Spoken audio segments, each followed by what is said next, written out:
2025년 12월 24일 크리스마스 이브, 모두가 평온한 휴일을 준비하던 그 시각에 대한민국 외환시장은 거대한 폭풍의 눈 속에 있었습니다.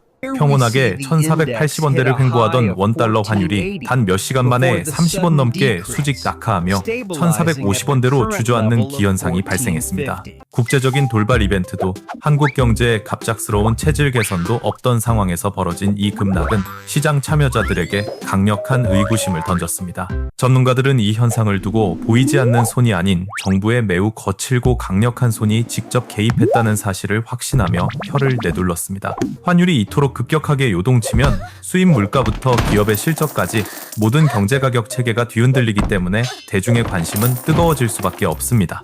과연 정부의 개입을 미리 알아낼 방법은 없는 것인지, 그리고 한번 꺾인 환율이 과연 내년에도 계속해서 하락 안정세를 유지할지가 관건입니다. 오늘 우리는 2025년 연말을 뜨겁게 달군 환율 급락 사태 뒤에 숨겨진 3단계 비밀과 정부의 복잡한 셈법을 심층적으로 파헤쳐보려 합니다. 먼저 정부가 평소에는 시장 자유를 존중하다가 왜 유독 연말이라는 특정 시점에 이토록 필사적으로 달러를 쏟아부었는지 그 내막을 살펴봐야 합니다. 대한민국 정부가 발표하는 수많은 거시경제 지표와 통계들은 대부분 연말 종가를 기준으로 산출되기 때문에 이 수치는 국가의 성적표와 다름없습니다. 12월 30일의 마지막 환율 종가가 얼마로 기록되느냐에 따라 국가 통계뿐만 아니라 수많은 대기업과 금융기관의 한해 농사 결과가 완전히 달라집니다. 이 절묘한 개입 타이밍을 미리 읽어낼 수 있는 힌트는 이미 차트 속에 고스란히 남아 있었으며 우리는 그 흔적을 추적하는 법을 배워야 합니다. 그렇다면 1월이 되면 환율은 계속 낮은 수준을 유지할까요? 아니면 정부의 힘이 소진된 틈을 타 시장이 다시 환율을 밀어 올리게 될까요? 이번 개입 과정에서 국민연금의 환해지 전략이 동원되었다는 분석이 지배적인데 과연 국민들의 소중한 연금 자산에 손실은 없는지도 점검이 필요합니다. 최근 환율 차트를 다시 한번 자세히 들여다보면 1480원대에서 요지부동이던 그래프가 갑자기 낭떠러지로 떨어지듯 1450원까지 밀려 내려간 것을 확인합니다. 거대한 경제적 충격이 없었음에도 발생한 이 인위적인 급락은 마치 정지해 있던 물체를 누군가 강제로 밀어버린 것 같은 인상을 시장에 남겼습니다. 환율이 조금이라도 다시 고개를 들려고 하면 어김없이 대량의 달러 매도 물량이 쏟아지며 가격을 짓누르는 모습은 전형적인 당국의 개입 패턴입니다. 이번 사태에는 정부의 외환 보유고뿐만 아니라 국민연금의 막대한 자금력까지 동원되어 시장의 상승 압력을 억제했을 가능성이 매우 높게 점쳐집니다. 정부 개입의 결정적 힌트는 12월 22일과 23일 사이 차트가 마치 톱니바퀴처럼 지그재그로 움직이며 심장 박동수처럼 지저분하게 변한 구간에 있습니다. 이러한 미세한 지그재그 패턴은 외환시장에서 투기 세력과 방어 세력이 아주 좁은 가격대에서 사활을 건 전쟁을 벌이고 있다는 명백한 증거입니다. 마치 영화 반지의 제왕에서 간달프가 지팡이를 내리치며 더 이상 지나갈 수 없다라고 외치는 것처럼 정부는 시장에 강력한 경고 메시지를 보냈습니다. 이 지그재그 패턴은 정부가 본격적인 물량 폭탄을 던지기 전 시장의 체력을 테스트하는 일종의 예비 경보라고 해석할 수 있습니다. 정부는 시장 참여자들이 1485원 위로 베팅할 때마다 즉각적인 매도 주문을 넣어 이 선을 넘으면 손해를 볼 것이라는 신호를 보냅니다. 누르려는 정부의 의지와 더 높이 올라가려는 시장의 탐욕이 정면으로 충돌할 때 차트는 날카로운 톱날 모양을 그리며 비명을 지릅니다. 톱니바퀴 차트가 유지된다는 것은 정부가 뒤로 물러설 생각이 전혀 없으며 필요한 모든 수단을 동원하겠다는 강력한 선전포고와 같습니다. 정부는 반복적인 개입을 통해 시장의 매수세가 얼마나 강한지 측정하고 환율을 끌어내리는 데 필요한 정확한 달러 물량을 계산합니다. 충분한 데이터를 확보한 정부는 드디어 매도 버튼을 깊게 누르며 1485원에 형성되어 있던 1차 방어선을 아래로 밀어내기 시작합니다. 크리스마스 이브 아침 정부의 두 번째 타겟은 1460원이었으며 시장이 이 선을 건드릴 때마다 가차없는 물량 공세가 이어졌습니다. 시장은 정부의 실탄이 얼마나 남았는지 확인하기 위해 끊임없이 1460원 선을 두드렸지만 당국의 방벽은 생각보다 견고했습니다. 만약 이 정도의 파상 공세에도 종가 관리에 실패한다면 그것은 국가의 외환 관리 능력에 거대한 구멍이 뚫렸음을 자인하는 꼴이 됩니다. 그렇다면 왜 하필 12월 30일인가? 왜 그토록 많은 달러를 소모하면서까지 연말의 마지막 가격에 집착하는 것일까요? 여기에는 국가와 기업의 장부를 실제보다 더 건전해 보이도록 만드는 이른바 윈도우 드레싱의 비밀이 숨겨져 있습니다. 대한민국 대기업들은 해외 투자와 설비 도입을 위해 막대한 양의 달러를 빌려 쓰고 있으며 이 부채는 연말 종가로 평가됩니다. 환율이 1,550원일 때와 1,400원일 때 기업이 갚아야 할 원화 환산 부채 규모는 단숨에 10% 가까운 차이를 보이게 됩니다. 환율을 인위적으로 낮추면 기업의 재무제표상 부채 비율이 낮아져 마치 경영 실적이 개선된 것 같은 착시 효과를 줄 수 있습니다. 은행들의 사정은 더욱 절박합니다. 은행의 건전성을 나타내는 BIS 자기자본 비율은 환율 변동에 극도로 민감하게 반응하기 때문입니다. 환율이 폭등한 채로 한 해가 마감되면 위험 가중자산이 급증하여 은행의 건전성 지표가 수직 하락하는 위기를 맞을 수도 있습니다. 정부는 환율 방어를 통해 금융 시스템 전체가 겉보기에 평온하고 단단해 보이도록 마사지를 해주는 역할을 자처한 셈입니다. 국가 채무 비율 역시 마찬가지입니다. 우리나라는 대외 부채의 원화 환산 규모를 산출할 때 연말 환율을 기준으로 삼습니다. GDP 대비 채무 비율을 낮게 유지하여 대외 신인도를 방어하기 위해서라도 정부 입장에서 연말 환율 종가는 포기할 수 없는 고지입니다. 장부상의 숫자들을 예쁘게 다듬기 위한 이 치열한 노력은 사실 1월이 오면 다시 현실이라는 차가운 벽에 부딪힐 운명을 타고났습니다. 많은 분이 우려하는 1월의 환율, 대폭등 시나리오에 대해 정부는 나름의 정교한 계산기를 두드리고 있었을 것입니다.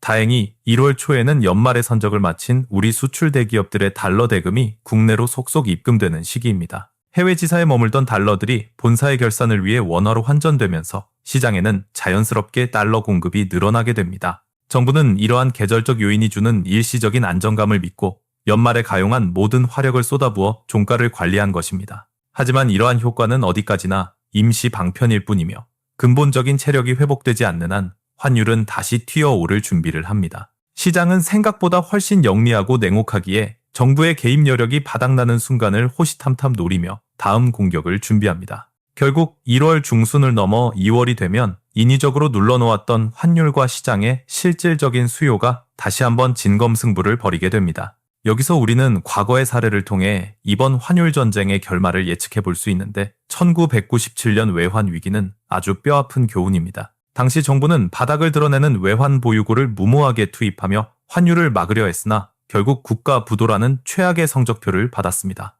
다행히 지금의 대한민국은 그때와 다릅니다. 우리 국민과 기업들이 보유한 달러 자산은 과거와 비교할 수 없을 만큼 거대해졌습니다. 국가 전체의 외화 유동성이 풍부해졌기 때문에 과거처럼 나라 곳간이 완전히 비어버리는 식의 파국은 오지 않을 가능성이 큽니다. 하지만 2008년 글로벌 금융위기 당시의 기억을 되살려보면 정부의 개입이 얼마나 무력해질 수 있는지도 동시에 알 수 있습니다. 당시 정부의 필사적인 방어에도 불구하고 환율은 1,570원까지 치솟았으며 시장은 정부의 통제력을 완전히 비웃는 듯 했습니다. 결국 환율 폭주를 멈춘 것은 정부의 직접 개입이 아니라 미국과의 통화 스와프라는 강력한 외부의 구원투수였습니다. 이처럼 글로벌 경제의 거대한 파도가 몰아칠 때 정부가 홀로댐을 쌓아 물길을 막는 것에는 분명한 물리적 한계가 존재합니다. 현재 우리가 직면한 상황은 과거의 급성질환과는 다른 서서히 몸을 좀먹는 만성질환의 형태를 띠고 있습니다. 급성위기는 한 고비만 넘기면 회복되지만 만성질환은 약을 먹을 때만 잠시 증상이 완화될 뿐 근본적인 병세는 깊어지기 마련입니다. 정부의 개입은 통증을 잊게 해주는 진통제와 같아서 투약을 멈추는 순간 환율이라는 열병은 곧바로 다시 고개를 들게 됩니다. 더욱 위험한 것은 시장 참여자들이 정부의 약발이 떨어지기만을 기다리며 지연 전술을 펼칠 때 발생하는 부작용입니다. 투기 세력들이 정부의 실탄이 떨어질 때까지 시간을 끌며 베팅을 유지하면 결국 마지막에 웃는 쪽은 시장이 될 수밖에 없습니다. 임시방편으로 환율을 찍어 누르는 것보다 중요한 것은 우리 경제를 멍들게 하는 근본적인 원인을 찾아 치료하는 일입니다. 환율 방어 실패의 가장 큰 원인 중 하나는 한국은행이 시장의 경고를 무시하고 너무 많은 돈을 풀어버린 데에 있습니다. 대한민국은 현재 미국보다 낮은 금리를 무려 42개월째 유지하며 역사상 유례없는 최장기 금리 격차를 기록하고 있습니다. 기축통화국인 미국보다 금리가 낮은 상태가 이토록 오래 지속된다는 것은 우리 원화의 가치를 스스로 깎아먹는 일과 같습니다. 정부의 재정정책 또한 문제입니다. 보수와 진보를 떠나 무리한 감세와 과도한 적자 재정 편성이 환율 방어의 발목을 잡고 있습니다. 미래를 위한 AI 투자는 반드시 필요하지만 이를 위한 재원을 마련하는 방식이 오로지 빚에 의존해서는 안 된다는 뜻입니다. 지출을 늘리려면 최소한 그 절반은 세금으로 충당하겠다는 책임감이 있어야 하며 빚으로 쌓은 성은 환율 폭풍 앞에 무력합니다. 흔히 청년들의 해외 투자나 기업들의 달러 보유를 환율 상승의 원흉이라 비난하지만 이는 원인이 아니라 결과일 뿐입니다. 시장 참여자들이 우리 경제의 거시적인 문제를 직감하고 스스로 자산을 지키기 위해 행동하는 것을 억지로 막을 수는 없습니다. 뇌에 문제가 생겨 발생한 두통에 진통제만 계속 먹는다고 해서 병이 낫지 않듯 환율 문제도 증상만 가려서는 해결되지 않습니다. 오히려 증상을 억지로 누르는 동안 근본적인 병세는 더욱 악화되어 나중에는 어떤 약도 듣지 않는 최악의 상황이 올 수 있습니다. 개입이 반복될수록 우리 경제의 방어 여력은 소진되고 시장은 점점 더 정부의 능력을 불신하며 강한 상승 압박을 가할 것입니다. 이번 연말 개입에서 핵심적인 역할을 했던 국민연금의 환해지 전략 역시 결코 공짜로 얻어지는 마법이 아니라는 사실을 알아야 합니다. 국민연금의 환해지란 쉽게 말해 지금 시점에서 원화를 담보로 달러를 빌려오는 계약이며 여기에는 반드시 대가가 따릅니다. 3개월 뒤에 다시 교환하는 조건으로 달러를 빌리면 그 기간 동안 우리는 달러 금리에 해당하는 높은 이자를 지불해야 합니다. 달러 금리가 원화 금리보다 훨씬 높은 지금 상황에서 이 금리 차이만큼의 손해는 고스란히 국민연금의 비용으로 쌓이게 됩니다. 국민연금이 역대급 수익률을 올렸다는 소식에 안심하기 쉽지만 그것은 어디까지나 장부상의 평가 이익일 뿐 실제 현금은 아닙니다. 반면 환해지를 위해 지불하는 막대한 비용은 매달 실제 현금으로 빠져나가는 실질적인 손실이며 이는 연금 고갈을 앞당길 뿐입니다. 결국 정부의 환율 방어를 위해 국민의 소중한 노후 자금이 매 순간 보이지 않는 곳에서 깎여나가고 있다는 냉혹한 현실을 직시해야 합니다. 장부를 예쁘게 꾸미기 위해 지불하는 이 비싼 대가는 언젠가 우리 국민 모두가 나누어 짊어져야 할 무거운 짐으로 돌아올 것입니다. 크리스마스 이브의 화려한 환율 급락쇼는 끝났지만 우리에게는 경제의 민낯을 직시해야 하는 차가운 현실이 남았습니다. 만약 1월 중순 이후 환율이 다시 용수철처럼 튀어오른다면 연말의 개입은 그저 수조 원을 들인 일시적인 마취제였음이 증명될 것입니다. 시장이라는 거대한 강물은 잠시 둑을 쌓아 막을 수는 있어도 결국에는 자신의 물길을 찾아 흘러가기 마련이라는 진리를 잊지 말아야 합니다. 진정한 환율의 안정은 정부의 강압적인 명령이 아니라 우리 경제의 실질적인 경쟁력과 건전한 재정에서만 나옵니다. 앞으로도 차트에서 우리가 살펴본 톱니바퀴 모양이 나타난다면 그것은 시장의 최전선에서 울리는 강력한 경고음으로 이해하셔야 합니다. 1,460원이나 1,485원 같은 특정 가격선을 지켜보는 것은 투기꾼들만의 영역이 아니라 내 자산의 가치를 지키려는 모두의 과제입니다. 정부가 국민연금을 동원해 장부상의 숫자를 마사지할 때 그 이면에 숨겨진 기회비용은 결국 우리 세대의 미래와 맞바꾼 것입니다.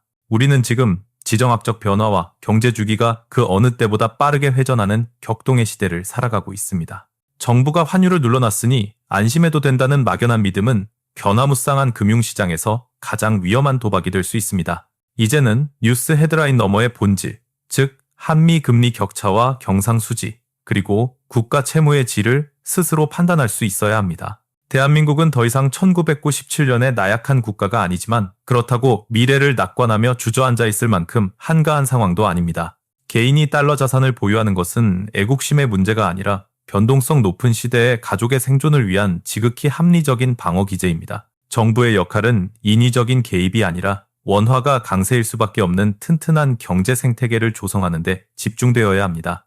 2026년을 향해 가는 지금 대한민국 경제의 진정한 회복 탄력성을 시험하는 거대한 무대는 이제 막이 올랐을 뿐입니다. 과연 당국은 뼈를 깎는 구조개혁의 길을 택할까요? 아니면 중독성 강한 단기 처방의 유혹에 다시 한번 굴복하게 될까요?